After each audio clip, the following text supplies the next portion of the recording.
What's up, G.I. Joe fans? Welcome back to the M.I.B. Master Museum. I'll be your curator today. And guys, we have another awesome G.I. Joe offering for you today. We just, once again, I'm for some reason, I'm on a G.I. Joe kick. We've been doing a lot of Mego reviews and a lot of different Action Man type reviews. And we haven't really kind of doubled back and did more G.I. Joe reviews. So I'm just hanging out in the G.I. Joe section of my museum, and I come across this wonderful figure. And anytime I can give the men and women of the fire department a shout out, I always do. I have a ton of firefighters, G.I. Joe's action figures in my museum collection, and this is another one, all the way from I believe 2002. We bring you the G.I. Joe Emergency Crash Rescue, and this is a figure that is really near and dear to me, because once again, these men and women that perform these duties are truly heroes. And I've actually seen an emergency crash crew firefighter trying to get, a person out of a car that was wrecked so badly. And, it's just, let's bring this guy in. It's a sight to see, for one, and how diligent and skillful these guys are in the process of trying to save a life. And you really just, it's an overwhelming feeling of honor and pride to see these men and women work this hard to save lives. And you have here, Hasbro has done a beautiful job at recreating the emergency crash rescue figure, firefighter, I should say, in all his glory. And you see here, these are some very unique hand sculpts here that Hasbro's used. I think they're awesome. And you can see, you say, well, what's this device? The street term for this device is called the Jaws of Life. This is a mechanism machine that basically can rip steel apart. And this is what these guys use when they're trying to get people out of cars that have been twisted and contorted from crash wrecks. This is almost the equivalent. I've heard a fighter tell me that this is the equivalent of a can opener, just on a more powerful scale. And you get a good look at how these, and Hasbro, once again, Hasbro's design team did all of the research and background on these tools and equipments that the fire department really uses on a daily basis. And you're getting a good look at how an actual Jaws of Life component and machine looks like. Then he has his gauze, and he's got his first aid here and helmet up here, and you can see this is a 2002 figure, so this had a rubber band that was strapped across, which I don't understand why, because it's not going anywhere. It's encased in this big beautiful plastic bubble here on the card. And this is a carded, once again, we've been talking about our carded figures, and you're seeing the beauty of these carded figures. Like, this is practically like glass. This figure is practically encased in a glass, a portable glass, if you will. It's beautiful. That's how clear these blister cards are. And on top of that, look what you get for your money. Now, this was a carded figure, but he was a little bit a little bit more pricier. He was around a $24, $25 mark. I bought this figure from Toys R Us back in 2002. But look what you got. He's got his, I want to say this is some type of crowbar, if you will, to pry stuff apart. Then you have his, like I said, he's got his helmet there. And I like the fact that they got his helmet off. You can really get a look of this. The head sculpt is awesome. This is one of my favorite head sculpts outside of the classic collection head sculpt. This head sculpt came out around 1997 and was used all the way until you know, the production of G.I. Joe was shut down in late 2004, early 2005. See his insignia on his fire department, Metro Fire Department. He's got his boots on. I love those fire boots.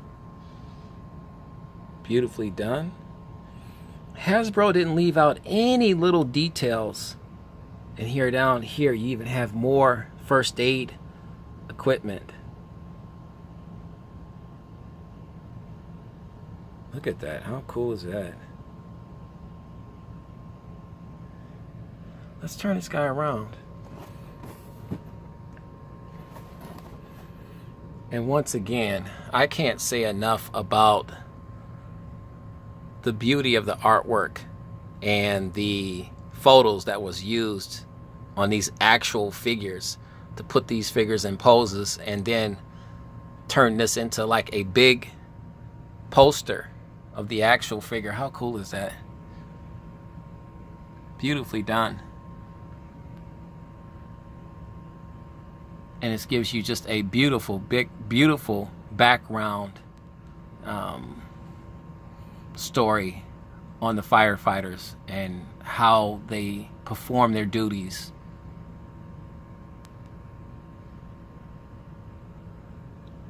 Here's what was coming next, the Marine Light Mortar, and we have this guy as well in our museum collection. Let's get you a year. 2002. Guys, what do you think of our G.I. Joe Emergency Crash Rescue figure? Do you have this guy? Are you looking for this guy? Believe it or not, this guy is not that hard to find. He's not that expensive.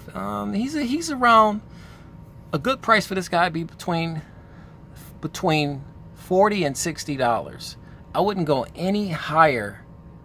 I wouldn't go any higher than $40 or $60. Somewhere right around that realm. Let's bring him down here. Get a little closer. Yeah, I wouldn't go any higher than $40 or $60 for this G.I. Joe. Now, is that subject to change as the years go by? This is a C10 museum example that we have in our museum. So now, you know, is that to say that the prices will fluctuate as time goes by? I say in another 10 years, you know, this figure might be worth $100, you know, or $80. You never know. It's all about supply and demand with these figures, because what's happening is collectors that like to take the stuff out decreases the value of their figures and increases the value of collectors that keep the figures mint in box, mint in card, on card, and so on and so forth. So it depends on how many of these guys are left in this condition. And it's once again, it's just the hobby market and how the collectible community views their collectibles. Guys, I want to throw just a quick notice in. There's no right or wrong way. I'll put this disclaimer in right now, guys. There's no right or wrong way to collect your action figures. Out of the box, in the box, on card, off the card. There's no right or wrong way. It's your way. Whatever way you feel you like to do, you do. We here at M.I.B Master Museum, we like to give you both sides of the story. And because we have a lot of people ask us, well, would I devalue my figure if I take him out of the box? And the truth of the matter is, yes, you are devaluing your figures if you take them out of the box. I would like to tell you something different, but I can't. But I will also say, if taking your figures out of the box makes you happy, take your figures out of the box and have a ball. If you want to keep them in. Now, if you're just doing it to save and try to get money, hey, I mean, there's a slot for collectors like that as well. But I don't know if there's any true passion in that. We here at M.I.B Master Museum, we're about the historical value and protecting and preserving the historical integrity and value of G.I. Joe. So people that were not born in 2002 or was just being born around 2002 can look back and say, wow, that's how a G.I. Joe from 2002 actually looked like on his card. And this is how all of the accessories were set up inside of his card. So that's what we do here at M.I.B Master Museum. We're a museum, guys. We're a museum. Just who happens to be collectors at the same time. Guys, we want your thoughts on that.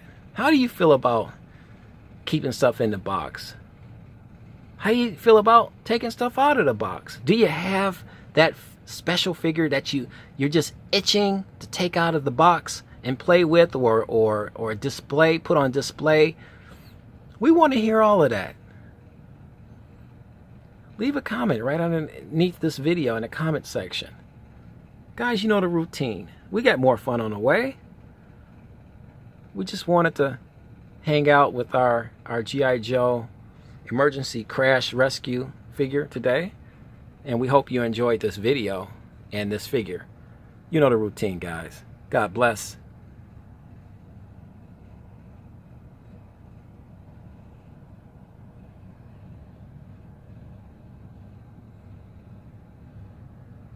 And keep collecting.